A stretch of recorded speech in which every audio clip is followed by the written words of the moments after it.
I'm Kendra Cook, your host for the DCTV Daily News program out of Dove Creek, Colorado. The Dolores County Broadcasting Network is the producer of DCTV with support from the Southwest Colorado TV Translator Association. That's the Special District Association responsible for bringing the area free-to-access TV stations over the air by antenna. This is a community TV station, so if there's a news story or event information that you would like to share, you can call us. It's 970-677-4119. And if you're a business or organization, we welcome you to find out more about sponsorship opportunities for banners or video segments run on the channel. This is the Thursday program for May 7th, 2020, DCTV Daily News. On Tuesday, May 5th, 2020, the Dove Creek Ambulance District held their elections outside, drive-through style, at the Public Service Center, as reported by the Dove Creek Press. Thank you to Dolores County and the Road and Bridge Department for the use of the Public Service Center parking lot and the big blue tent from the Department of Emergency Management. Alan Anderson served as the designated election official, DEO, for this election. Election judges were Teresa Martin, Jody Gardner, and Will Funk. Up for the election were 2 open positions on the board. The 2 elected directors will serve a 3-year term. Despite this being an election year for all special districts in the area, Dove Creek Ambulance District was the only district in Dolores County with a contested election. This is also the very first contested election held by the district since its formation. Unofficial counts from May 5th, 2020 for the Dove Creek Ambulance District election, as reported by DEO Alan Anderson, were Todd Parisi at 67, Linda D. Raymart at 118, Athena M. Boyd at 60, Joyce E. Barnett at 144, Margaret L. Webb at 30. A drawing held by the DEO in a public meeting determined the order of appearance on the ballot. Results will also be available on the door of the Public Service Center. Congratulations to all of the candidates for stepping forward, for the election judges for their service and perseverance on a long day, and to the public for turning out, and to the designated election official and longtime supporter of Dove Creek Ambulance for the hard work that led to a successful election. Thank you to Dolores County and the Road and Bridge Department for the use of the Public Service Center parking lot, and again for the big blue tent from the Department of Emergency Management. The Dove Creek Ambulance District will be holding a special meeting on Tuesday, May 12th, for the official swearing in of the new members and for new board member orientation, briefing, and workshop. The meeting format will be virtual via Zoom. Members of the public are invited to contact Mark, that's marc.dcad@yahoo.com for login instructions. Instructions will also be on the outside of the station at least 72 hours before the meeting. And the public, again, is invited to attend via Zoom. And congratulations to the 2 position winners, which would be Joyce Barnett and Linda Daves Raymart. The Colorado Sun, through the Journal, reported on the state of politics for Colorado's upcoming senatorial race. The Colorado Supreme Court on Tuesday removed another Democratic U.S. Senate candidate from the June primary ballot after reversing a lower court's order. Lorena Garcia, a community organizer, should not be allowed to participate in the election, the Colorado Supreme Court ruled. Garcia didn't collect enough signatures, 1,500, from each of Colorado's 7 congressional districts to make the primary ballot. She argued before Denver District Judge Christopher Bauman that the coronavirus crisis created an impossible burden for signature collections. He agreed and put her on the ballot after determining that since she collected half of the necessary signatures, she showed enough support to warrant being part of the primary. But the Colorado Supreme Court has rejected Bauman's reasoning. Quote, "While we recognize that the circumstances that made signature collection more difficult this year are unprecedented, we do not have the authority to rewrite the election code in response to the COVID-19 virus," the court wrote in a decision handed down on Monday in the ballot access case of another Democratic U.S. Senate candidate. The elections code's minimum signature mandate requires strict compliance. Garcia is vowing to challenge the Colorado Supreme Court's ruling in federal court, saying the decision, quote, "violated the people of Colorado's right to support their candidate. It is our duty to fight this violation of our democratic process," she said in a written statement. The June primary ballot is scheduled to be set on Thursday today. The decision in Garcia's case comes a day after the Colorado Supreme Court removed nonprofit leader Michelle Ferrigno-Warren from the primary ballot. Ferrigno-Warren also failed to collect enough signatures to participate in the election. Like in Garcia's case, Ferrigno-Warren, she argued before Bauman that because of coronavirus, she should be placed on the ballot anyways, and the judge agreed since she had collected more than half of the necessary signatures. Colorado Secretary of State Gina Griswold, a Democrat, challenged Bauman's rulings in Garcia and Ferrigno-Warren's cases leading to the reversals. Unless a federal court agrees to take up Garcia's case and overrule the Colorado Supreme Court, the June primary will be between former Colorado Governor John Hickenlooper and former Colorado House Speaker Andrew Romanoff for the Democratic side. The winner of the June primary will face Republican U.S. Senator Cory Gardner in November. Gardner is in his first term as an incumbent, and the governor has extended the deadline for unaffiliated candidates to acquire signatures to petition to be on the fall ballot, because that's the manner that they must do in the state, all the way across all offices that are up for election November 3rd, 2020. And from Sky High News, as the state opens back up, one vision of the new normal includes extensive mask wearing. While most government officials agree that people should wear masks in public places, neither the state nor Grand County has mandated it. When it comes to public health orders, local governments have the option to create more restrictive guidelines than the state. That means a town, city, or county can extend a stay-at-home order or require face coverings, as some have. The state has not mandated the general public wear face coverings, but Governor Jared Polis has strongly encouraged it, and workers statewide are required to wear them when interacting with the public. That's very key there. Aspen County, Summit County, and Boulder are some of the places in the state that have passed local orders requiring the public wear face coverings in certain situations. Grocery stores in Grand County are also asking customers to wear masks, but some shoppers are doing business without the recommended face coverings. Customers at Country Ace Hardware are required to wear masks in the store, and most people are complying with the request. If customers don't want to wear masks, owner Amy Kaplanis said that they are being asked to wait in their cars while employees will fetch the items for them. There have been a few incidents where customers didn't want to wear masks, but Kaplanis said interactions have been positive for the most part. She said that the argument isn't so much about individual rights as it is making sure ACE continues to provide services. Quote, "The bottom line is everyone has their own opinion, and that's totally fine," Kaplanis said. "We're not here to get into that. What's most important is staying open to serve our community. If we have staff who don't feel safe coming into work, then we can't serve our community." When Granby's town manager asked trustees earlier this week about their feelings towards a townwide policy requiring masks in public places, most were against the idea. There's going to be pushback by people that do not, by any circumstances, want to wear a mask, Trustee Josh Hardy said. "I know a couple of people myself. I don't necessarily agree with it, but I don't think we can be in a position where we make it mandatory. I think that it's a bit of an overreach." While the Board of Trustees generally agreed that masks should be worn into businesses, the overreaching feeling was that requiring it would be too much. Trustee Natasha O'Flaherty dissented, arguing requiring masks would allow businesses to open sooner and help protect the population. Quote, "I would like to see a mass restriction," O'Flaherty said. "There are people walking into these businesses saying it's my right, and let me clarify this. When they walk into a private business, they do have their rights, but they're walking onto private property." Even if Granby were to require the public to wear a face covering in certain places, enforcement could be another problem. The town attorney explained that it would be possible and legal for the town to require face coverings, but there would have to be detailed enforcement guidelines and consequences for violators.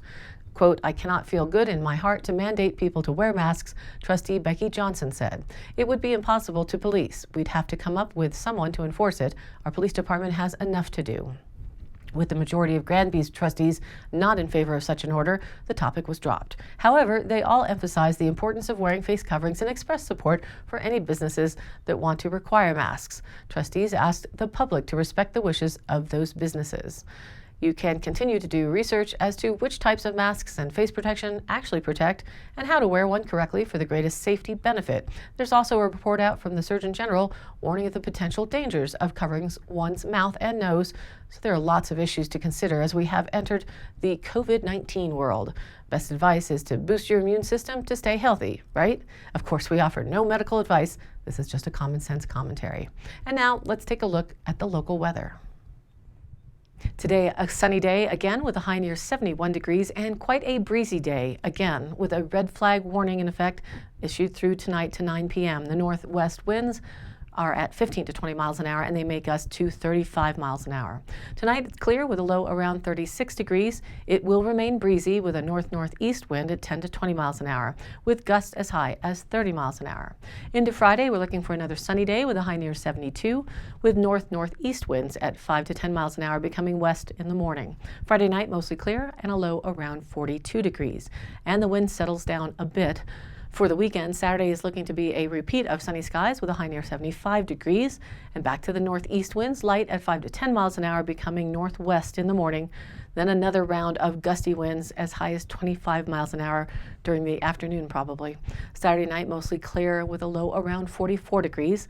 And that potential for stormy pattern setting in has now moved up to Sunday during the night. After Mother's Day, May 10th, we all hope you have a wonderful weekend and be sure to celebrate all mothers. Partly sunny throughout the day on Sunday with a high near 77. And then Sunday night, there's a chance for showers and thunderstorms mainly after midnight, mostly cloudy and a low around 48. For Monday, a chance of showers and thunderstorms, mostly cloudy with a high near 71. And please keep an eye out for smoke if dry lightning is what we get instead of precipitation. But let's all pray that we do get some rain. Monday night, a slight chance for showers and thunderstorms before midnight, and mostly cloudy to partly cloudy with a low around 46 degrees. And into Tuesday, we get sunny again with a high near 72 degrees, and Tuesday night mostly clear with a low around 44. And now, back to our news. The Durango Herald reported on the dreadful situation in the Navajo Nation with our neighbors to the south. Tribal leaders issued a call for medical volunteers and additional donations of personal protective equipment on Wednesday as COVID-19 continued its spread across the Navajo Nation. A celebrity-studded public service announcement by Protect the Sacred, a grassroots group organized in response to the growing COVID-19 crisis on the Navajo Nation, called for financial donations and donations of personal protective equipment, such as masks, gowns, gloves, and face shields. The video featured Navajo Nation President Jonathan Nez, Director of Native Renewables Wally Johns, anti-domestic violence activists Radmilla Cody, Ellen DeGeneres, Mark Ruffalo, Deborah Messing, Mark Hamill, and other celebrities. Quote, "Dear America, 150 years ago, we made a promise that the beautiful citizens of the Navajo Nation would be cared for the same way all Americans are, to give the first people of this land the respect and dignity we've owed them for a long time," end quote, the celebrity said in the video. The Navajo Department of Health, Navajo Epidemiology Center, and the Navajo Area Indian Health Service reported 85 new cases and 6 additional deaths related to COVID-19 just on Tuesday, bringing the total to 2,559 positive cases and 79 deaths. The agencies report a total of 15,651 people who have been tested and have been administered with 11,609 negative test results. Protect the Sacred is helping to organize donations of medical supplies, financial support, and medical volunteers to the Navajo Nation. You can go online to protectthesacred.care. Alaska Airlines is also offering free round-trip flights for medical volunteers traveling to provide COVID-19 support. San Juan College announced on Wednesday it will host a supply donation drive Friday, Saturday, and Sunday, May 11th through the 16th for the Navajo Nation. A semi-trailer will be parked on the main campus between the West Classroom Complex and the Henderson Fine Arts Center building to collect donations. The Navajo Nation is requesting liquid hand soap, paper products, paper towels, toilet paper and tissue, non-perishable food, bottled water, baby necessities, formula, diapers and wipes, and dog and cat food. Tribal leaders have asked donors to bring only supplies from the list. The college has created a contactless donation system where donors can remain in their cars, open their trunks, and a helper will remove the donations. Maybe a drone can pick them up just in a couple of weeks. Donors can also remove the items from the vehicle and return to their vehicle before the helper arrives. The Navajo Nation has been devastatingly impacted by the coronavirus, said Danielle Sullivan, an associate professor at the college who is organizing the donation drive. Quote, "We hope this drive will be an opportunity to demonstrate our commitment to the success of all of our students and the giving spirit of San Juan College employees." And from 9 News, quote, "We're asking for flexibility. Colorado restaurants face threat of permanent closure. The state is seeking feedback from restaurants on safety guidelines for reopening dining rooms. Denver will not extend its stay-at-home order past this Friday, meaning that some of the restrictions will be lifted. That doesn't mean life will return to normal anytime soon. While easing restrictions in Denver is a step closer to reopening all of Colorado, Governor Jared Polis said it will be weeks longer at the least before the state allows people to sit down in restaurants. That's weeks longer. We're looking at June. Quote, we'd like to see a definitive date on when restaurants are actually going to be allowed to reopen, said Sonia Riggs, the CEO and president of the Colorado Restaurant Association. During a news briefing on Monday afternoon, Polis said that he and the Colorado Department of Public Health and Environment, CDPHE, haven't set a date for when restaurants' dining rooms can reopen statewide.